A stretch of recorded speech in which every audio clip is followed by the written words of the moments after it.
কারণ বাজার ছোট্ট পিচ্ছি দেখেন হচ্ছে সাম্মাম হচ্ছে প্যাক করা এই যে এটির ভিতরে তো এইগুলোর থেকে সারাই দিতেছে। তোমার নাম বলো।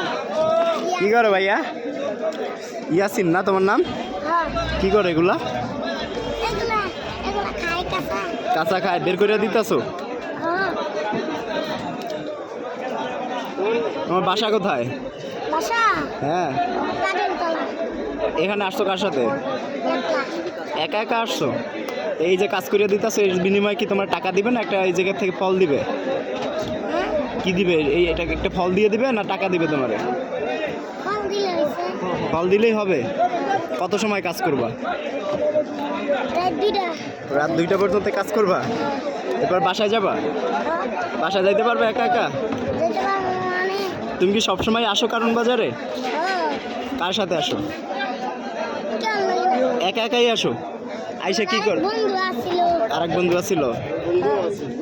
তা একা একাই আসো ম্যাক্সিমাম সময় না বন্ধুর সাথে আসো?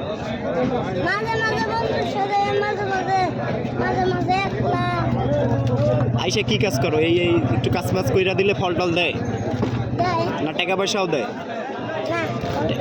ফল টল দেয়। এখন যে কাজ শেষ এখন আরতদার তোমার কি একটা ফল দিবে? ও এই পাশেও আছে, তাই আনো, নিয়ে আসো নিয়ে আসো।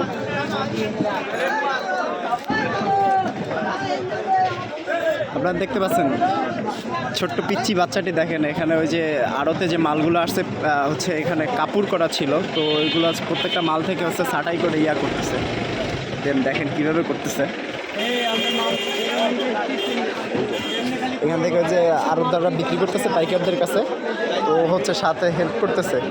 বিনিময় হয়তো এখান থেকে একটা ফল দিবে বা হয়তো 20 টাকার বা 30 টাকা দিবে। তো আমার একটা কথা, যারা কর্মঠ তারা কিন্তু ছোটোবেলা থেকে কাজ শিখে দেখেন কতটুকু বাচ্চা।